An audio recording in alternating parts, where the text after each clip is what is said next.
This is Children's BBC Wednesday the 6th of January. Hope you're feeling all right. We've got some more pictures there. Thank you very much to Paul Mattingly, who would like to send a Christmas card to Queen Elizabeth I, and also to Chrysler Donnelly, who is 6 years old, and she would like to send a card to Barbie. Send a card to Barbie. I've got this funny feeling she won't write back. We've got a new series called The Animals of Farthing Wood. That's at 4:30 this afternoon. After that, news round, and then a brand new series of The Return of the Samiyad, which is excellent. Don't miss that. That's really, really good. But right now on Children's BBC, it's the final part of this 3-section Jackanory story.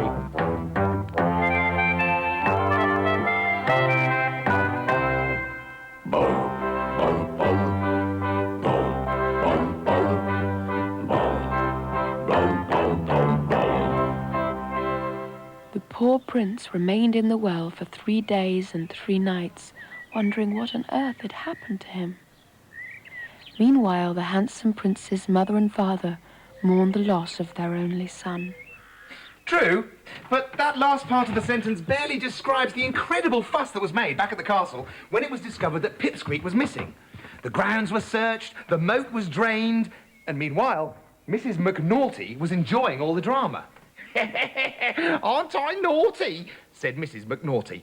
"I'll change him back soon, of course, just as soon as I'm sure he's learned his lesson."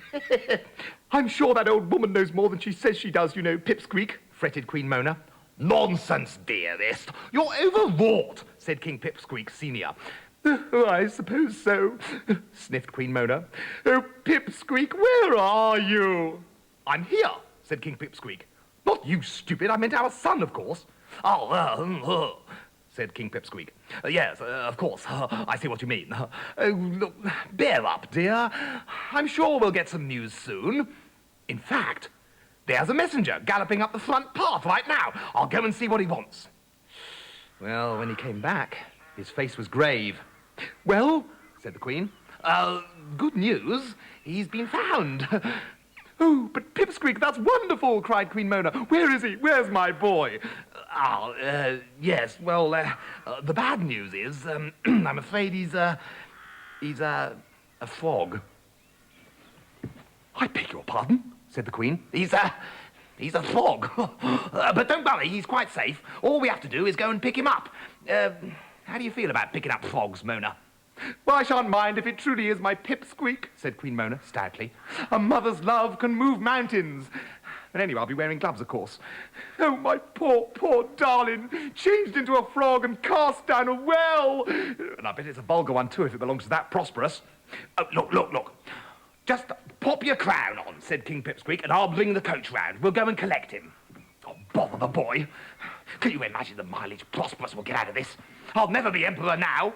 "Well, never mind the emperorship. What about the sleeping arrangements?" wailed Queen Mona, wringing her hands.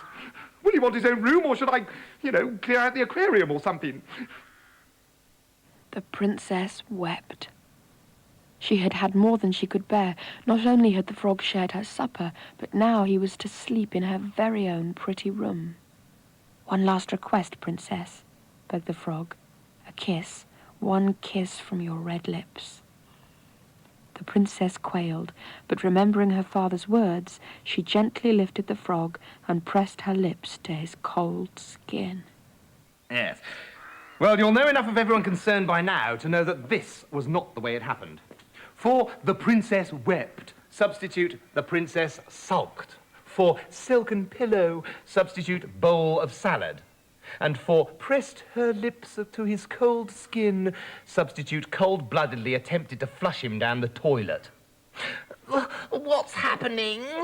said Pipsqueak sleepily, as he was held upside down by one foot. "Is that you, Grovel? Is the nightmare over? Is it morning?" "What's happening is I'm getting rid of you," said Petulant. "You've been nothing but trouble. Goodbye forever." "I say, steady on. You wouldn't dare," protested the dangling Pipsqueak. "Wouldn't I just?" And Petulant let go. Well, it's a cruel world. For the third time that day, Pipsqueak was plunged into cold water against his will. Pip, splosh, and he was up to his neck in it. Warning, on no account try this at home. No frog will thank you for it. It wasn't a nice place to be. The well was bad enough, but even that was preferable to a toilet. Even one with a posh golden seat and tassels on the chain. Being an undeniably superior toilet, this one deserves a proper picture, and here it is. As toilets go, it's a nice one, but it's still a toilet. And a toilet is a toilet, however hard you may try to disguise the fact. And Pipsqueak knew it. Well, you can't help feeling a bit sorry for him. Keeping his mouth firmly closed, he trod water and tried not to panic. To one side yawned an unsavoury black hole, and Pipsqueak didn't fancy it at all down there, not one little bit. Smooth, white, slippery slopes rose up all around him. Oh, they looked insurmountable. Pipsqueak looked up. "All right," he croaked. His voice echoed off the porcelain. "Enough's enough, enough's enough, enough's enough. Joke over, joke over, joke over. You've gone too far now."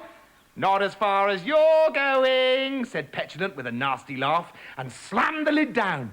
Instant darkness and a sense of impending doom. "Look, this isn't funny, Petulant." "Yes, it is," said Petulant. "Where's your sense of adventure?" "Look, my parents will be here any minute." "How are you going to explain this?" "Easy. I'll say you hopped off somewhere." "Oh, you fiend!" gasped Pipsqueak, bobbing around desperately. "Barbarian!" "Not at all," said Petulant airily. "I'm just your average fairy tale princess. Most of us are awful. Bye-bye." And she pulled the chain.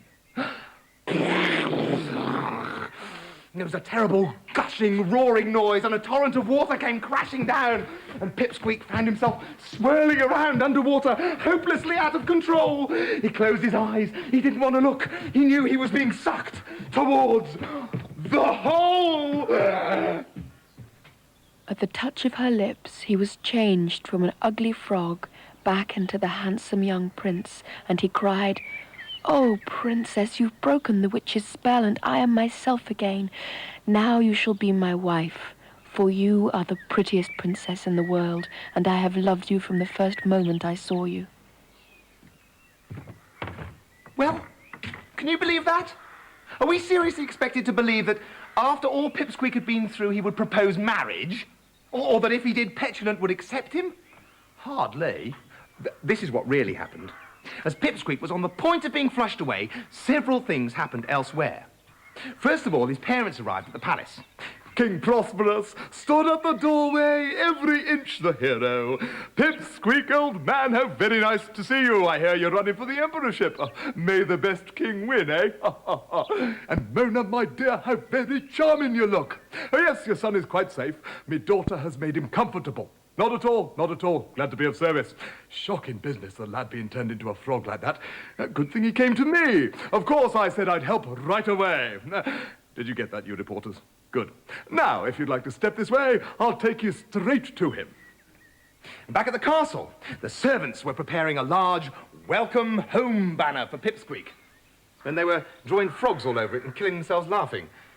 At the same time, some men arrived to take the snow-white musical magical wishing well away. But you'll be pleased to know that Urk, Arkle and Grimmett escaped and made a new life for themselves in King Prosperous's swimming pool. Lastly, luckily, Mrs. McNaughty came back from making a cup of tea and peered into her crystal ball. "Oh, lorks," she said. "Oh, dear. I'll better turn him back now. Sorry, girls, the fun's over. I'll just say a quick reversing spell. That should do the trick. Fiddle-diddle-doo, boom. And she did. And it did. It was as simple as that. Fiddle-diddle-dum. 1 minute, Pipsqueak was an enchanted frog being sucked against his wishes down a hole in a toilet bowl. 1 large yellow explosion later, he was a full-sized prince. Still not handsome, but a prince all right. Whew, what a relief. Petulant gnashed her teeth in frustration as the yellowish smoke cleared and the lid of the toilet slowly began to rise. The crown appeared first, followed by head, then shoulders, then the rest of him. Finally, Pipsqueak stepped out of the bowl. He was soaking wet, but quite intact, even down to the expensive shoes, which, of course, were quite ruined. "Ha, ha, ha, ha!" said Pipsqueak, his voice ringing with triumph. "Foiled, Petulant. It seems that the spell has worn off, and I am myself again. What do you have to say to that? "Get lost," snarled Petulant with a withering sneer. "And don't think you can marry me either. Quite frankly, I preferred you as a frog." "Marry you?" screeched Pipsqueak. "Marry you? I'd sooner marry a slug, a snake. I'm going to wring your neck." Just then, there was the sound of distant voices. "Where is he? Where's my boy?" screeched Queen Mona. "I can assure you, madam, he has been well looked after in the bathroom," said King Prosperous. "The bathroom! They've got him in the bathroom, Pipsqueak!" "Ah!" Running footsteps, followed by a frantic rattling at the door. "Pipsqueak Junior," sobbed Queen Mona. "Mum's here, darling. We've come to take you home. I brought some sandwiches. I still love you even if you are a frog." The door burst open and in they all rushed. Queen Mona, King Pipsqueak Senior, King Prosperous, assorted servants, and at least a dozen reporters. "Where is he? Where's the frog, then?" shouted the reporters, cameras at the ready and pencils poised. "Oh, Mummy, thank goodness you're here. She tried to flush me away." "Snake," hissed Princess Petulant unpleasantly as the reporters scribbled away. There then followed the sort of scene that everyone dreads. Everyone was screaming and making threats, and it was all getting horribly out of hand. It went a bit like this. Queen Mona. "Did you hear that? Did you hear that, everyone? She tried to flush my son down the toilet. Pipsqueak, are you a king or a mouse? Do something." King Prosperous. "Oh, my dear madam, I can assure you your son is mistaken. My daughter never intended anything of the kind, did you, pet?" Petulant. "Yes, I did. Best place for him." Reporter. "Oh, can I quote you on that, your Royal Highness?" King Pipsqueak. "Right, Prosperous, I've had just about enough of you. Put up your fist, you fat swank pot. Here, somebody hold this goldfish bowl and let me get at him." Luckily, Mrs. McNaughty took a hand. The scene in the crystal ball was so disgraceful that she had to do something. And what she did was she separated them. It happened so quickly that the warring factions found themselves shouting at thin air. Pipsqueak and his parents were whisked back to their own castle to be greeted by cheering servants singing a mocking chorus of "For he's a jolly good froggy." Prosperous and Petulant were left with a great deal of explaining to do, but the story didn't quite end there, and you'll want to know the outcome, I'm sure. This is what happened. There's good news and bad news. Bad news for King Prosperous. He wasn't elected as emperor. Although he paid out a fortune in hush money, the story got out and he lost all credibility. People laughed at his motto and the voters deserted him in droves. In the end, he had to sell his palace and look for somewhere smaller. Bad news for Petulant. She no longer got all those presents. In fact, her pocket money was stopped and she was sent off to a school for young princesses where everyone behaved as badly as she did and gave her a hard time because she was a new girl. But good news for King Pipsqueak Senior. Against all odds, he got the emperorship. He wasn't particularly good at it, but then he wasn't particularly bad either, as long as he didn't try to make speeches. Oh, and he bought King Prosperous's palace, which of course was good news for Queen Mona. She became empress and was able to buy an entire new wardrobe and live in Paris, which is what she always wanted. Bad news for Mrs. McNaughty. She got fired. However, she got herself re-employed immediately by disguising herself as a rosy-cheeked peasant woman. Her job was to keep the swimming pool free from leaves at the new palace. Bad news for Pipsqueak, I'm afraid. One morning, shortly after they had moved, Pipsqueak decided to sample the swimming pool. And to his disgust, what should he find but a rosy-cheeked peasant woman dangling her legs in the water? "I say," said Pipsqueak, using a certain tone of voice. "I say, you there, what do you think you're doing? Get your disgusting feet out of my water this minute." It's a pity it was a full moon. Some people never learn.